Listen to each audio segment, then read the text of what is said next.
Assalamualaikum warahmatullahi wabarakatuh. Perkenalkan, nama saya Muayyadah dari Tadris IPS B semester 5 dengan NIM 18109100068. Di sini saya akan menjelaskan tentang tunjangan profesi guru. Sebelum menjelaskan tentang tunjangan profesi guru, saya akan menjelaskan beberapa komponen-komponen sebelumnya. Nah, mau tahu apa yang akan saya sampaikan? Silahkan disimak ya. Ini tentang guru terlebih dahulu. Kita akan menjelaskan apa itu guru. Kalau menurut PP, Peraturan Pemerintah Nomor 17 Tahun 2017, guru itu pendidik profesional dengan tugas utamanya pertama, mendidik, mengajar, membimbing, mengarahkan, melatih, menilai, dan mengevaluasi. Pada pendidikan anak usia dini, jalur pendidikan formal, dasar, dan menengah. Ini diatur di dalam PP nomor 17 tahun 2017. Nah, guru itu yakni selain mendidik juga mengajar, membimbing, dan juga mengevaluasi. Selanjutnya,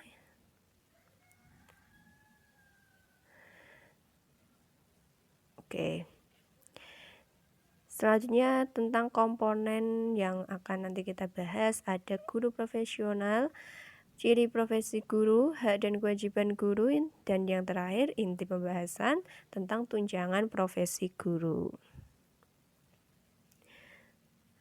Sebelum melanjutkan materi, kita akan bahas dulu. Ini ada salah satu menurut ahli ilmu liasa bahwa pendidik itu harus memiliki kualifikasi akademik, kompetensi sebagai agen pembelajar, sehat jasmani dan rohani, serta memiliki kemampuan untuk mewujudkan pendidikan nasional. Nah, sekarang kita ke guru profesional. Ada 3 unsur yang harus dipenuhi sebagai guru profesional. Apa saja itu? Ini adalah kualifikasi.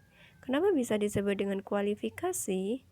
Kualifikasi ini adalah ijazah jenjang pendidikan akademik yang harus dimiliki oleh guru sesuai dengan jenis jenjang dan satuan pendidikan formal di tempat penugasan. Setelah guru menyelesaikan pendidikan terakhir di tingkat SMA, guru bisa melanjutkan di jenjang berikutnya yang sesuai dengan penugasan di sekolahan tersebut. Semisal guru matematika, berarti dia juga harus mempunyai kualifikasi ijazah S1 sarjana matematika, atau sebaliknya kalau IPS ya IPS, kalau IPA ya IPA. Jadi harus linear, tidak boleh nggak linear. Yang kedua adalah kompetensi. Kompetensi ini adalah seperangkat pengetahuan, keterampilan, dan perilaku yang harus dimiliki, dihayati, dan dikuasai oleh guru. Ini bisa disebut dengan kognitif, afektif, dan juga psikomotorik. Guru juga harus memiliki kompetensi itu agar dia dalam penguasaan materinya juga baik, perilaku sikapnya juga baik, serta didukung oleh keterampilan yang memadai. Terus yang ketiga adalah sertifikasi. Setelah guru mendapatkan ijazah jenjang pendidikan, terus guru mendapatkan kompetensi yang baik, maka guru berhak mendapatkan sertifikasi. Ini adalah proses pemberian sertifikat pendidik. Ciri-ciri profesi guru sekarang. Apa saja ciri-cirinya? Melibatkan kegiatan intelektual. Yang kegiatan intelektual ini harus dikhususkan di dalam suatu bidang ilmu yang khusus. Setelah itu, guru harus mempersiapkan persiapan profesional yang lama. Didukung dengan latihan dalam jabatan yang berkesinambungan, lalu menjanjikan karir hidup dan keanggotaannya permanen, menentukan baku standar, mementingkan layanan di atas keuntungan pribadi, memiliki organisasi profesional yang kuat dan erat. Ciri-cirinya ini lebih menekankan kepada profesional guru sebagai pendidik yang profesional. Dalam kaitannya tidak mementingkan keuntungan pribadi. Keuntungan bersama di atas keuntungan pribadi. Juga harus didukung dengan organisasi profesional yang kuat dan erat. Itu ciri-ciri profesi guru. Nah, sekarang kita ke hak guru. Ini diatur di Undang-Undang Nomor 14 Tahun 2005. Sebetulnya ada banyak, tapi di sini yang berkaitan dengan tunjangan profesi guru itu ada 2 hal. Nah, ini 2 hal ini. Yang pertama, guru memperoleh penghasilan di atas kebutuhan hidup minimum dan jaminan kesejahteraan sosial. Semisal ada BPJS, ketenagakerjaan, terus Kartu Indonesia Sehat, sejahtera. Pokoknya yang mendukung penghasilan guru itu di atas minimum kebutuhan. Jadi kebutuhannya tercukupi.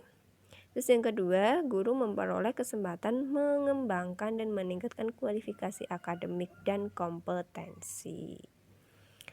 Kewajiban guru ada 5, merancang pembelajaran ya, ini sudah tentunya membuat RPP, silabus dan sebagainya, lalu melaksanakan proses itu serta mengevaluasi ya. Ini pada saat mengajar, setelah diajar dievaluasi. Yang kedua, meningkatkan dan mengembangkan kualifikasi akademik dan kompetensi secara berkelanjutan sejalan dengan perkembangan ilmu pengetahuan, teknologi, dan seni. Jadi guru harus mengembangkan kualifikasi akademiknya. Itu sudah menjadi kewajiban. Terus yang ketiga, bertindak objektif dan tidak diskriminatif terhadap jenis kelamin. Pokoknya yang bersifat diferensiasi sosial itu tidak boleh mendiskriminasi. Itu adalah kewajiban guru. Yang keempat, ya maklum ya, guru itu sebagai pembantu pemerintah dalam mencerdaskan kehidupan bangsa, maka guru juga harus menjunjung tinggi peraturan perundang-undangan, hukum, kode etik guru, serta nilai etika dan agama. Dan yang terakhir, ini tugas sebenarnya bersama, maka guru juga mempunyai kewajiban yang sama pula sebagai warga negara, memelihara dan memupuk persatuan dan kesatuan. Oke, sekarang kita ke pembahasan yang paling inti, yakni tunjangan profesi guru. Tunjangan profesi guru ini diatur di Undang-Undang Nomor 19 Tahun 2016, Undang-Undang Peraturan Pemerintah, yang dimana tunjangan ini diberikan kepada tiga unsur, diatur di pasal 15 ayat 1. Yang pertama, guru. Nah, tadi disebutkan sudah diketahui definisi guru. Yang kedua, guru yang diberikan tugas sebagai kepala satuan. Dan yang ketiga, guru yang mendapat tugas tambahan. Selanjutnya, pasal 15 ayat 2, tugas tambahan ini yang dimaksud pada ayat 1 huruf C itu terdiri siapa saja? Yakni adalah Wakil Kepala Satuan Pendidikan, Ketua Program Keahlian Satuan Pendidikan, Kepala Perpustakaan Satuan Pendidikan, Kepala Laboratorium, Bengkel atau Unit Produksi Satuan Pendidikan.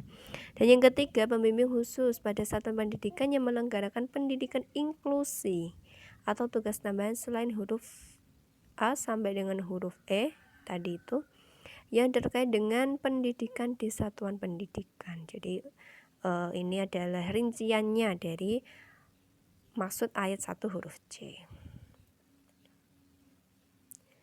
Selanjutnya pasal 15 ayat 3 ini menjelaskan guru diangkat sebagai pengawas satuan pendidikan akan diberikan tunjangan profesi pengawas dan tidak diberikan tunjangan profesi guru. Ini pengkhususan bagi pengawas satuan pendidikan. Yang keempat, pasal 15 ayat 4 maksud saya, ini tunjangan profesi sebagaimana dimaksud pada ayat 1 diberikan dengan syarat.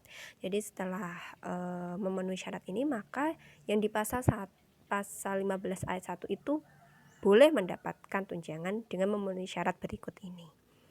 Yang pertama, atau A, memiliki 1 atau lebih sertifikat pendidik. Yang kedua, atau B, memiliki nomor registrasi guru. C, memenuhi beban kerja. D, aktif mengajar sebagai guru mata pelajaran dan atau guru kelas yang sesuai dengan peruntukan sertifikat pendidik yang dimiliki. Jadi harus sesuai dengan sertifikat pendidiknya. Yang kelima atau E, berusia paling tinggi 60 tahun dan tidak terikat sebagai tenaga tetap pada instansi selain satuan pendidikan tempat bertugas. Maksimal 60 dan harus di satu tempat atau satu satuan pendidikan yang ditugaskan atau yang sedang bertugas. Terus yang selanjutnya memiliki nilai hasil penilaian kinerja minimal baik. Yang terakhir mengajar di kelas sesuai rasio guru dan siswa. Rasio guru itu adalah perbandingan guru dan siswa. Misal satu kelas 1 guru dan 20 siswa itu. Selanjutnya pasal 15 ayat 5 ini menjelaskan bahwa guru yang memiliki lebih dari satu sertifikat itu hanya berhak mendapat satu tunjangan profesi. Jadi meskipun sertifikat pendidiknya banyak, tapi dia hanya mendapatkan satu tunjangan profesi. Oke, pasal 15 ayat 6, pemenuhan beban kerja sebagaimana dimaksud ayat 4 huruf C. Tadi beban kerja tambahan guru itu adalah sebagai berikut. Yang A, 12 jam tatap muka untuk tugas tambahan sebagaimana dimaksud pada ayat 2 huruf A sampai dengan huruf D. Yang B, 6 jam tatap muka untuk tugas tambahan sebagaimana dimaksud pada ayat 2 huruf E. Dan yang ketiga, paling banyak 6 jam tatap muka untuk tugas tambahan sebagaimana dimaksud pada ayat 2 huruf F. Jadi ini untuk tugas tambahan. Pasal 15 ayat 7, tunjangan profesi diberikan terhitung mulai Januari awal bulan. Yang bersangkutan harus memiliki nomor registrasi dari menteri. Jadi harus di awal bulan pemberian anggarannya. Dan mempunyai nomor registrasi yang diatur oleh menteri. Nah, pasal 15 ayat 8, ketentuan lebih lanjut mengenai rasio guru dan ekuivalensi sebagaimana diatur pada ayat 6 diatur dengan peraturan menteri. Oke, itu tentang tunjangan profesi guru. Terima kasih sudah menonton. Jika mau yang ditanyakan silahkan bisa mengunjungi di laman ini ya.